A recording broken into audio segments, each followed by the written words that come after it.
ഹരേ കൃഷ്ണ. ഓം ശ്രീ മഹാദേവ്യൈ നമ.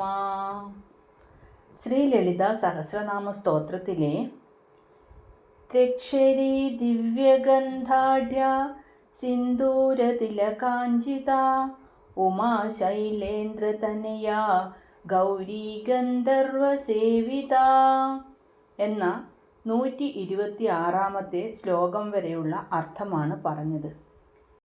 ഇനി വിശ്വഗർഭ സ്വർണഗർഭ വരദാ വാഗധീശ്വരി ധ്യാനഗമ്യ പരിച്ഛേദ്യ ജ്ഞാനദാ വിഗ്രഹ എന്ന 127 ശ്ലോകത്തിലെ ആദ്യത്തെ നാമമായ വിശ്വഗർഭ, അതായത് ദേവിയുടെ 637 നാമം വിശ്വഗർഭ.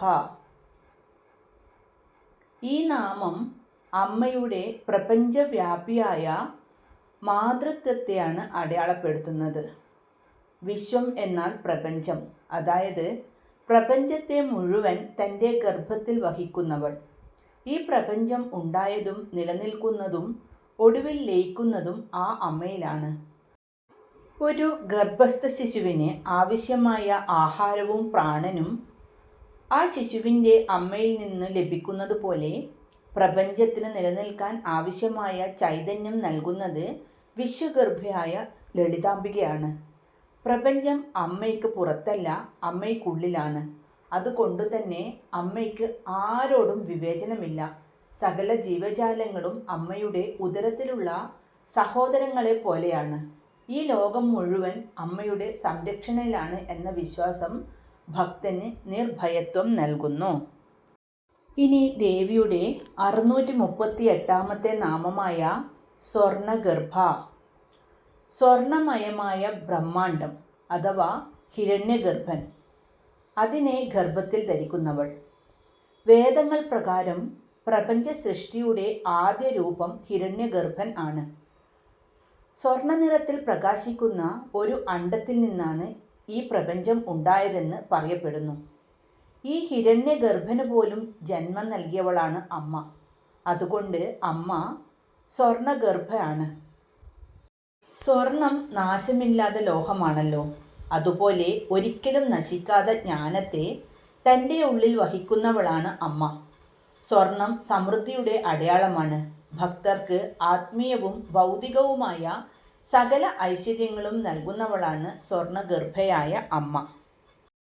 സ്വർണത്തിന് എങ്ങനെ മാറ്റമില്ലാതെ തിളങ്ങാൻ കഴിയുന്നുവോ അതുപോലെ പ്രപഞ്ചം മാറിയാലും നാശമില്ലാതെ പ്രകാശിക്കുന്ന പരമമായ ചൈതന്യമാണ് ദേവി.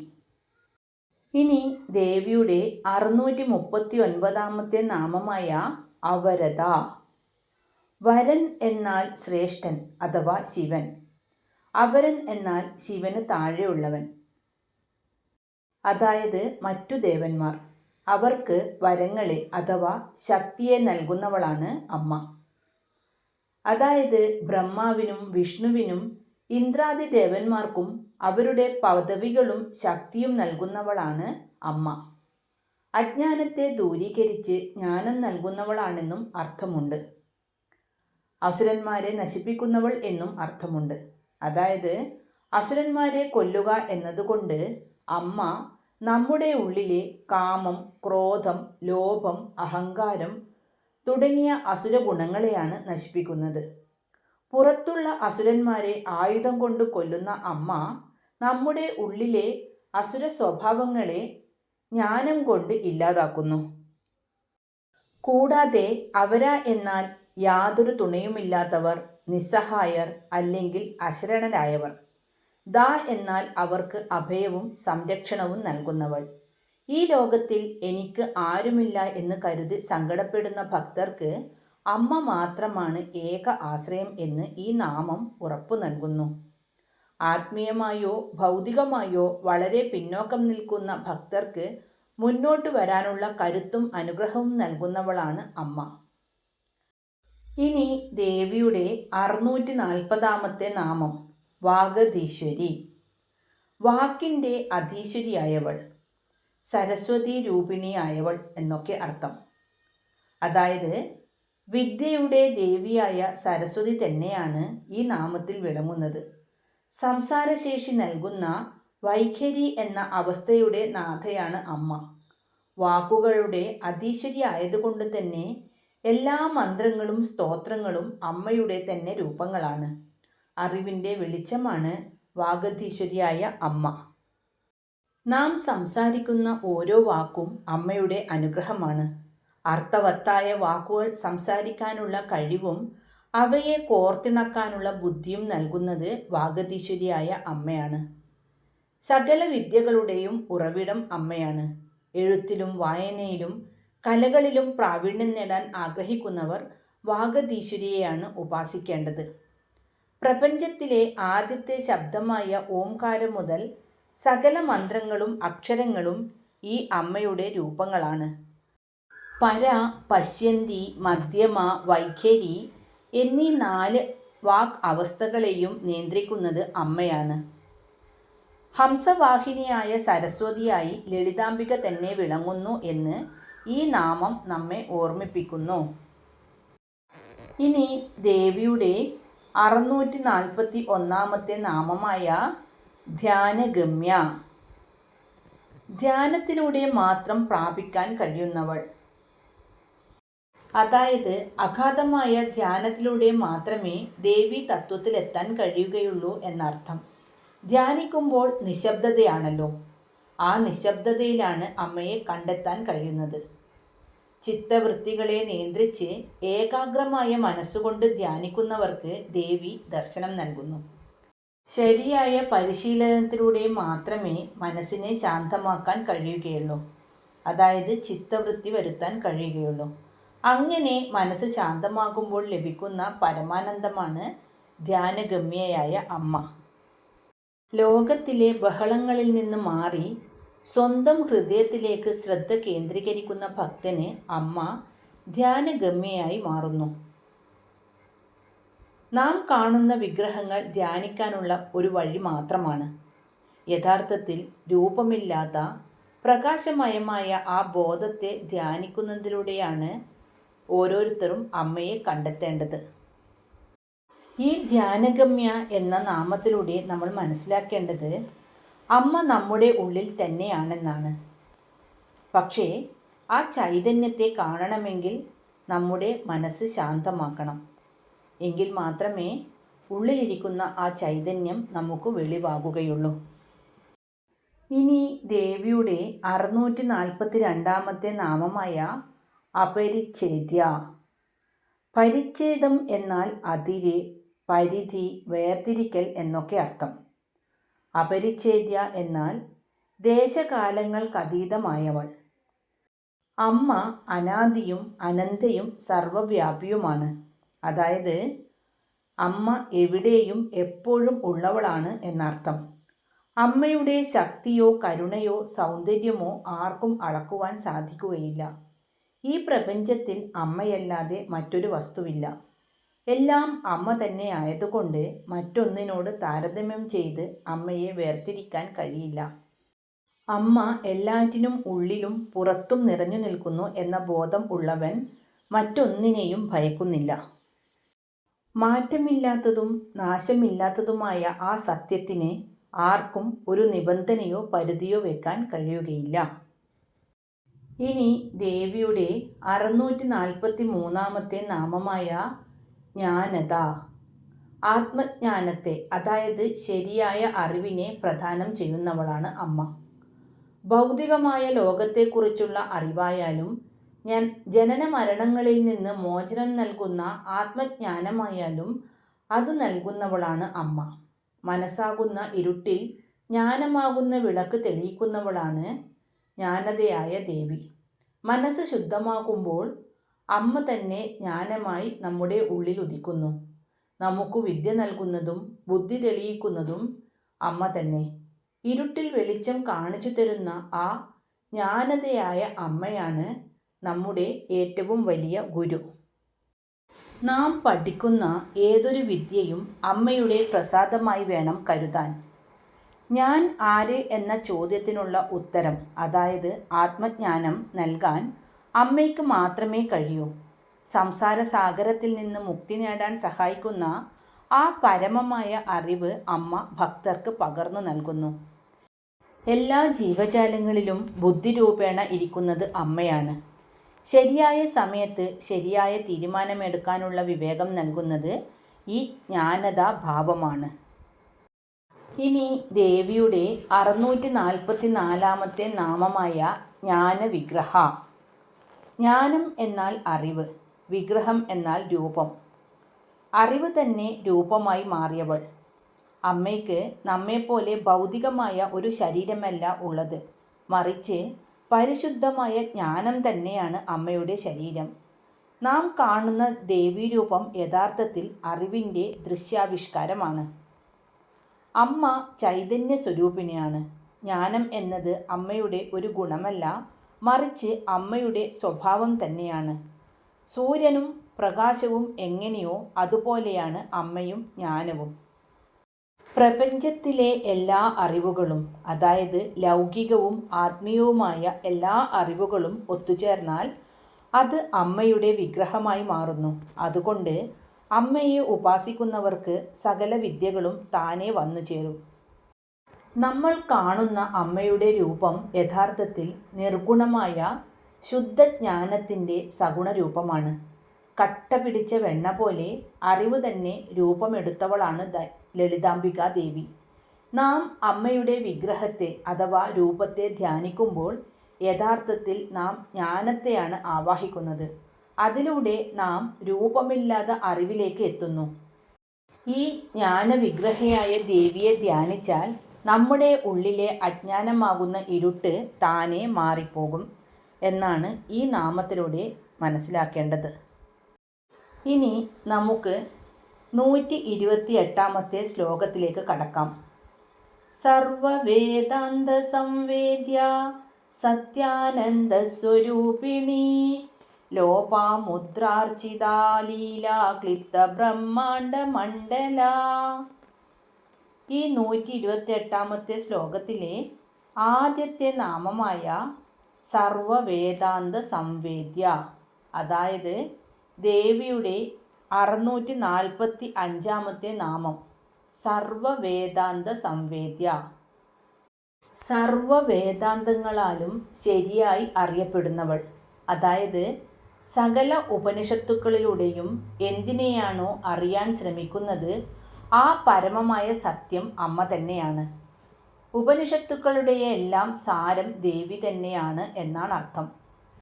ഋഗ്വേദം, യജുർവേദം, സാമവേദം, അഥർവവേദം എന്നീ 4 വേദങ്ങളുടെയും അവസാനം ഉപനിഷത്തുക്കളാണ്. ഇവയെല്ലാം ചർച്ച ചെയ്യുന്നത് ഞാൻ ആര്, ദൈവം ആര് എന്ന ചോദ്യങ്ങളാണ്. ഈ ചോദ്യങ്ങളുടെയെല്ലാം ഉത്തരം ലളിതാംബിക എന്ന പരാശക്തിയാണ്. വേദാന്തം പറയുന്ന അഹം ബ്രഹ്മാസ്മി, അതായത് ഞാൻ ബ്രഹ്മമാകുന്നു എന്ന അനുഭവം ഭക്തന് നൽകുന്നത് അമ്മയാണ്. എല്ലാ വിദ്യകളുടെയും ആത്യന്തികമായ ലക്ഷ്യം അമ്മയെ തിരിച്ചറിയുക എന്നതാണ്. ബുദ്ധിക്കും തർക്കങ്ങൾക്കും അപ്പുറം ജ്ഞാനത്തിലൂടെ മാത്രം അറിയേണ്ട അമ്മയുടെ വേദാന്ത ഭാവമാണ് സർവവേദാന്ത സംവേദ്യ. ഇനി ദേവിയുടെ 646 നാമമായ സത്യാനന്ദ സ്വരൂപിണി. സത്യമായിട്ടുള്ള ഒരു വസ്തുവിൻ്റെ സ്വരൂപം ആനന്ദമാണ്. ഇത് രണ്ടും ചേർന്ന രൂപമാണ് സത്യാനന്ദ സ്വരൂപിണിയായ അമ്മ. അതായത് സത്യവും ആനന്ദവും തന്നെ രൂപമായിട്ടുള്ളവൾ. സത്യം എന്നാൽ ഒരിക്കലും മാറ്റമില്ലാത്തത്, ഭൂതം, വർത്തമാനം, ഭാവി എന്നീ 3 കാലങ്ങളിൽ നിലനിൽക്കുന്നത് എന്നർത്ഥം. ആനന്ദം എന്നാൽ യാതൊരു ദുഃഖവുമില്ലാത്ത പരമമായ സന്തോഷം. ഈ സത്യവും ആനന്ദവും വേറെ വേറെയല്ല, അവ ഒന്നു തന്നെയാണെന്നും അത് അമ്മയുടെ രൂപമാണെന്നും ഈ നാമം പറയുന്നു. വേദാന്തപ്രകാരം ബ്രഹ്മത്തെ സച്ചിദാനന്ദം, സത്ത്, ചിത്ത്, ആനന്ദം എന്നാണ് വിളിക്കുന്നത്. ഇതിൽ സത്യത്തെയും ആനന്ദത്തെയും ഒന്നിപ്പിച്ചു നിർത്തുന്ന ചൈതന്യമാണ് അമ്മ. അതായത് സമാധാനത്തെയും സന്തോഷത്തെയും ഒരേ സമയം നൽകാൻ കഴിയുന്നവൾ. മാറാത്ത സത്യമായും വറ്റാത്ത സന്തോഷമായും ദേവി നമ്മുടെ കൂടെയുണ്ട്. ആ അമ്മയെ കൂടെ നിർത്തിയാൽ നമുക്ക് കിട്ടുന്ന സന്തോഷം പറഞ്ഞറിയിക്കാൻ പറ്റില്ല. മാത്രമല്ല, ആനന്ദത്തിൻ്റെ നിറകുടമാണ് നമ്മുടെ ജഗദംബിക ദേവി. അതായത് സത്യം എന്നാൽ വെറുതെ കള്ളം പറയാതിരിക്കലല്ല, മറിച്ച് എന്നും നിലനിൽക്കുന്ന പരമമായ ചൈതന്യമാണ്. ആ സത്യം മനസ്സിലാക്കുമ്പോൾ ഉണ്ടാകുന്നതാണ് യഥാർത്ഥത്തിലുള്ള ആനന്ദം. ഇതാണ് സത്യാനന്ദ സ്വരൂപിണിയായ അമ്മ. ഇനി ദേവിയുടെ 647-ാമത്തെ നാമമായ ലോപാമുദ്രാർച്ചിത. ലോപാമുദ്രയാൽ പൂജിക്കപ്പെട്ടവൾ. അഗസ്ത്യ മഹർഷിയുടെ പത്നിയായ ലോപാമുദ്ര ദേവിയെ കഠിനമായി തപസ് ചെയ്ത് പ്രത്യക്ഷപ്പെടുത്തുകയും അതിവിശിഷ്ടമായ രീതിയിൽ ആരാധിക്കുകയും ചെയ്തു. അങ്ങനെ ലോപാമുദ്രയാൽ അർച്ചിക്കപ്പെട്ടവൾ അഥവാ പൂജിക്കപ്പെട്ടവൾ ആയതുകൊണ്ട് അമ്മയ്ക്ക് ലോപാമുദ്രാർച്ചിത എന്ന പേര് വന്നു. ലോപാമുദ്ര വെറുമൊരു ഭക്തയല്ല. നമ്മൾ നേരത്തെ പഠിച്ച ഹാദിവിദ്യ ഉണ്ടല്ലോ, ആ ഹാദിവിദ്യയുടെ ഉപജ്ഞാതാവാണ്. അഗസ്ത്യ മഹർഷിക്ക് ലളിതാ സഹസ്രനാമം ഉപദേശിച്ചു കൊടുത്തത് ഹയഗ്രീവനാണെന്ന് നേരത്തെ പറഞ്ഞല്ലോ. അഗസ്ത്യൻ്റെ പത്നിയായ ലോപാമുദ്ര വലിയൊരു ശ്രീവിദ്യ ഉപാസകയായിരുന്നു. ശ്രീവിദ്യ ഉപാസനയിൽ 2 പ്രധാന രീതികളാണുള്ളത്. ഒന്ന് ശിവൻ ഉപദേശിച്ച കാദിവിദ്യയും രണ്ടാമത്തേത് ലോപാമുദ്ര ദേവി രൂപപ്പെടുത്തിയ ഹാദിവിദ്യയും. ദേവിയെ അമ്മയായി കണ്ട് അതീവ ലളിതവും ഭക്തി നിർഭരവുമായി ആരാധിക്കുന്ന രീതിയാണ് ലോപാമുദ്രയുടേത്. ഒരു സ്ത്രീ സ്വന്തം തപശക്തിയാൽ ഒരു മന്ത്രധാരയ്ക്ക് തന്നെ രൂപം നൽകിയതിൻ്റെ മഹനീയമായ ഓർമ്മപ്പെടുത്തലാണിത്. അങ്ങനെ ലോപാമുദ്ര ഹാദിവിദ്യ അഥവാ ലോപാമുദ്ര വിദ്യ എന്ന മന്ത്രം ഉപയോഗിച്ച് അമ്മയെ പൂജിച്ചതുകൊണ്ടാണ് അമ്മയ്ക്ക് ഈ പേര് വന്നത്. അഗസ്ത്യ മഹർഷിയും ലോപാമുദ്രയും ഒരുമിച്ച് ലളിതാംബികയെ ഉപാസിച്ചവരാണ്. ഹയഗ്രീവ മഹർഷിയിൽ നിന്നും അഗസ്ത്യർ ലളിതാ സഹസ്രനാമം ഉപദേശമായി സ്വീകരിക്കുമ്പോൾ ലോപാമുദ്രയും കൂടെ ഉണ്ടായിരുന്നു. കുടുംബജീവിതത്തിൽ ഇരുവർക്കും ഒരുമിച്ച് എങ്ങനെ ആത്മീയമായ ഔന്നത്യം നേടാമെന്ന് ഈ നാമം കാണിച്ചു തരുന്നു. ദേവിയുടെ ഈ ലോപാമുദ്രാർച്ചിത എന്ന നാമത്തിലൂടെ ഭക്തിയുടെ സ്ത്രീ ശക്തിയെക്കുറിച്ച് നമുക്ക് മനസ്സിലാക്കാം. ശ്രീവിദ്യ ഉപാസനയിലെ ഏറ്റവും വലിയ ആചാര്യന്മാരിൽ ഒരാളായ ലോപാമുദ്ര ദേവിയെക്കുറിച്ചും അവരും ലളിതാംബികയുമായുള്ള ബന്ധത്തെക്കുറിച്ചും വ്യക്തമാക്കുന്ന നാമമാണിത്. ഇനി ദേവിയുടെ 648-ാമത്തെ നാമമായ ലീലാക്ലിപ്ത ബ്രഹ്മാണ്ഡ മണ്ഡല. കളി പോലെ പ്രപഞ്ചത്തെ സൃഷ്ടിക്കുന്നവൾ. ലീല എന്നാൽ കളി അഥവാ വിനോദം. ക്ലിപ്ത എന്നാൽ ഉണ്ടാക്കപ്പെട്ടത്. ബ്രഹ്മാണ്ഡ മണ്ഡല എന്നാൽ കോടിക്കണക്കിന് പ്രപഞ്ചങ്ങളുടെ കൂട്ടം.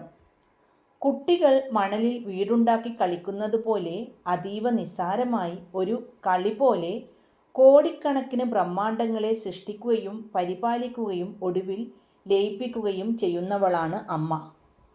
അതായത് ഈ പ്രപഞ്ചത്തിൻ്റെ സൃഷ്ടിയും സ്ഥിതിയും സംഹാരവുമൊക്കെ അമ്മയെ സംബന്ധിച്ച് വളരെ ലളിതമായ കാര്യമാണെന്ന് ഈ നാമം വ്യക്തമാക്കുന്നു.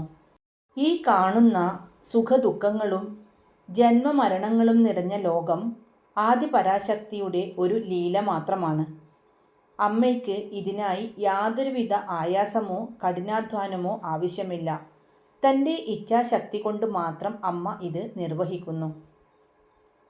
കളി കഴിഞ്ഞാൽ കുട്ടികൾ മണൽ വീട് പൊളിച്ചു കളയുന്നത് പോലെ പ്രപഞ്ചങ്ങൾ വന്നു പോകുമ്പോഴും കളി നിയന്ത്രിക്കുന്ന അമ്മയ്ക്ക് യാതൊരു മാറ്റവും സംഭവിക്കുന്നില്ല. അമ്മ എപ്പോഴും പൂർണ്ണയായി തന്നെ നിലകൊള്ളുന്നു. ഇന്ന് അർത്ഥം മനസ്സിലാക്കിയ ശ്ലോകങ്ങൾ നമുക്കൊന്ന് ചൊല്ലി നോക്കാം. വിശ്വഗർഭ സ്വർണഗർഭ വരദാ വാഗധീശ്വരി ധ്യാനഗമ്യ പരിച്ഛേദ്യ ജ്ഞാനദാ ജ്ഞാനവിഗ്രഹ സർവവേദാന്ത സംവേദ്യ സത്യാനന്ദസ്വരൂപിണി ലോപാമുദ്രാർച്ചിതാ ലീലാ ക്ലിപ്തബ്രഹ്മാണ്ഡമണ്ഡലാ. ഓം ശ്രീ മഹാദേവ്യൈ നമഃ. ഹരേ കൃഷ്ണ.